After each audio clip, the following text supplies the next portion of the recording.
చెప్పుకొని దుకాణాలు తెరిచినటువంటి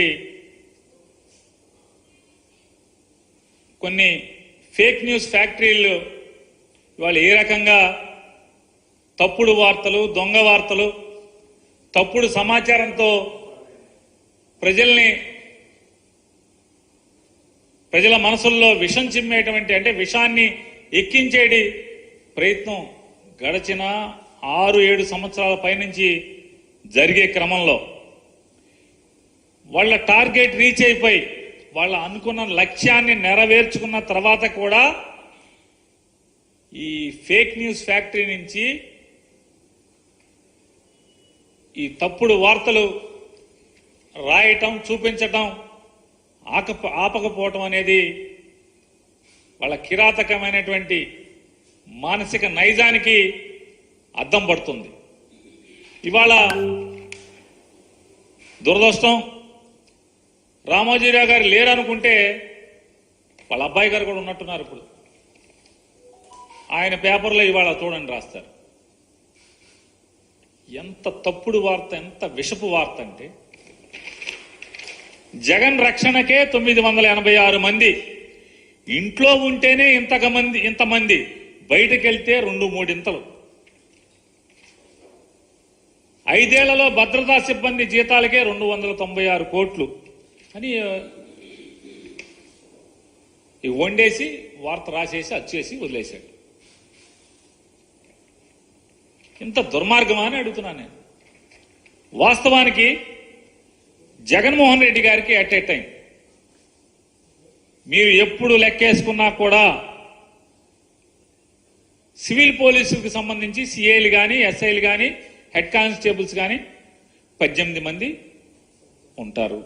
ఉన్నారు, పనిచేశారు మొన్నటిదాకా. ఆయన సీఎంగా ఉన్ననాళ్ళు ఆర్మడ్ ఫోర్స్, అంటే ఆర్మడ్ రిజర్వ్ ఫోర్స్ అంటాం,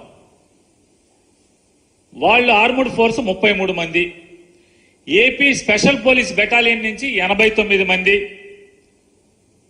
మనం జగన్మోహన్ రెడ్డి గారి సీఎంగా ఉన్నప్పుడు బయటికి సీఎం గారు ఎప్పుడు వచ్చినా ఎక్కడైనా మనం బ్లాక్ డ్రెస్సులతో ఉండేటువంటి అక్టోపస్కు సంబంధించినటువంటి 13 మంది.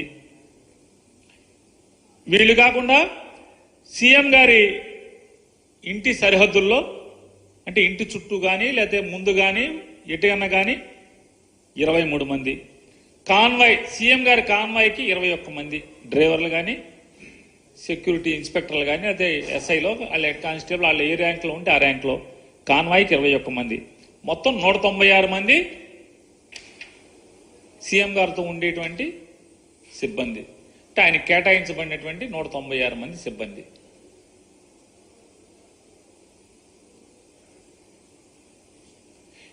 ఈ 196 మంది అయితే వీళ్ళు తప్పితే ఇంకెక్కడన్నా ఉన్నారా? ఇందులో అంతా కలిపి సీఎం గారికి బెంగళూరులో సెక్యూరిటీ లేదు, కావాలంటే మీరు ప్రభుత్వం మీ దగ్గర ఉంది, చూసి చెప్పండి.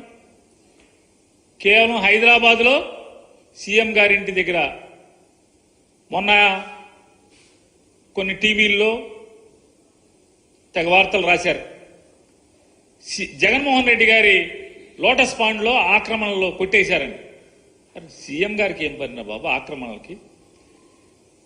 సీఎం సెక్యూరిటీ వింగు, సీఎం గారి ఇంటి బయట పోలీసులు పడుకుంటాకి, ఆఫ్ డ్యూటీలో ఉన్న వాళ్ళు పడుకుంటాం కోసం తాత్కాలికంగా ఫుట్పాత్ మీద రేకుల షెడ్ నిర్మాణం చేశారు.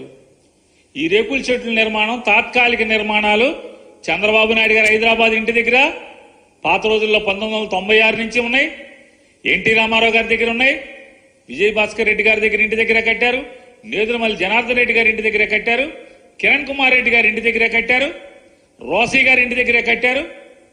అట్లాగే జగన్మోహన్ రెడ్డి గారి ఇంటి దగ్గర కూడా తాత్కాలికంగా సీఎం సెక్యూరిటీ ఇంటెలిజెన్స్ వింగ్ వాళ్ళు తాత్కాలికంగా బ్యారక్స్, పోలీసులు 24 గంటలు ఉండరు కాబట్టి 3 గంటలకి షిఫ్ట్ మారుతారు కాబట్టి ఆ మారినప్పుడు పడుకుంటాం కోసం బ్యారక్స్ కట్టారు. ఎవరో రెడ్డి గారికి నచ్చలేదు, కమిషనర్ గారికి చెప్పారు, పడేశారని చెప్పారు. దాని అక్రమణ జగన్ గారికి ఏం సంబంధం? లోటస్ పాండ్ దగ్గర ఉన్నటువంటి పోలీసులతో సహా లెక్క కలిపి నేను చెప్పేది ఎట్ ఏ టైం 196 మంది ఉంటారు. 196 మంది, 986 మంది అని చెప్తారు. ఎక్కడి నుంచి వచ్చారు ఈ 956 మంది? అంటే సీఎం గారు ఎంత దుర్మార్గంగా రాస్తారంటే దీంట్లో రామోజీరావు గారి అబ్బాయి ఎంత దుర్మార్గంగా రాస్తాడంటే 24 గంటలు మొత్తం బెజవాడ నుంచి సర్వీస్ రోడ్లు మొత్తం అంతా కూడా పోలీసులు మయం అంట. ఎప్పుడున్నారండి? సీఎం మూమెంట్ ఉంటే ఉంటారు. సీఎం గారు బయటికి వెళ్తుంటే ఎన్ రూట్ అంతా, ఎయిర్పోర్ట్కి వెళ్తే ఎయిర్పోర్ట్ అంతా, లేదా హెలిప్యాడ్కి ఉంటే హెలిప్యాడ్కి ఉంటారు. ఎందుకుంటారు? అది లోకల్ బందోబస్తు. అది సీఎం వెళ్తుంటే, మినిస్టర్ వస్తుంటేనే బందోబస్తు చేస్తారు కదా. ఇవాళ లోకేష్ వెళ్తుంటే ఎన్ రూట్లో బందోబస్తు వేయట్లేదా? ఎవరు చెప్పారు వేయట్లేదని? మీరు చెప్తున్నారు. నిన్నటిదాకా చంద్రబాబు నాయుడు గారి మీద డబ్బా కబుర్లు రాశారు. ఏమని? చంద్రబాబు నాయుడు గారు నేను వెళ్తుంటే ట్రాఫిక్ ఆపద్దన్నాడని. మీ ఇష్టం, రండి. ఈనాడుని అడుగుతున్నా, టీవీ5 అడుగుతున్నా, ఏబిఎన్ అడుగుతున్నా. చంద్రబాబు నాయుడు వెళ్తుంటే ట్రాఫిక్ ఆపకుండా పలానా ఊర్లో ట్రాఫిక్ ఆపట్లేదు, బెజవాడతో సహా ఎక్కడ ఆపట్లేదు. మరి మీరు రాశారు కదా ట్రాఫిక్ ఆపుతున్నా, నా కోసం ఆపబాకండి అని. చంద్రబాబు నాయుడు గారి కారు ఏ సిగ్నల్ దగ్గరన్నా ఆగిందా? లేదా ఆ రూట్లో చంద్రబాబు నాయుడు గారి కారుతో పాటు, కాన్వాయ్తో పాటు ఎవరి కార్లన్నా కానీ మోటార్ సైకిల్ కానీ వెళ్ళినాయా? ఫోటోలు టీవీలో ఏమన్నా వార్తలు చూపిస్తారా మీరు?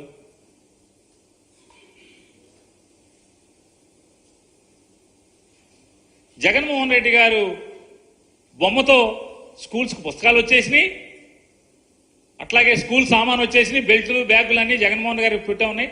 అయినా సరే ధర్మాత్ముడైనటువంటి చంద్రబాబు నాయుడు గారు అంటే ఎట్టా ఫేక్ న్యూస్ ఉంటుందో చూడండి. ఫేక్ న్యూస్ ఫ్యాక్టరీ నుంచి ధర్మాత్ముడైనటువంటి చంద్రబాబు నాయుడు గారు విశాల భావాలతో ప్రజల డబ్బు వృధా కాకూడదు, అవన్నీ కూడా పంచిపెట్టేయండి అని చెప్పాడంట. మొత్తం స్టిక్కర్లు వేసి పంచిపెట్టారు. బెల్ట్ మీద స్టిక్కర్లు, బ్యాగ్ మీద వైట్ స్టిక్కర్లు, సచ్చి చెడి మాస్టర్లోనూ డిపార్ట్మెంట్ వాళ్ళు మొత్తం స్టిక్కర్లు అతికించి పంచిపెట్టారు. ఈ ఫేక్ న్యూస్ ఫ్యాక్టరీ నుంచి వచ్చే కబుర్లు ఇవన్నీ కూడా చెప్తారు.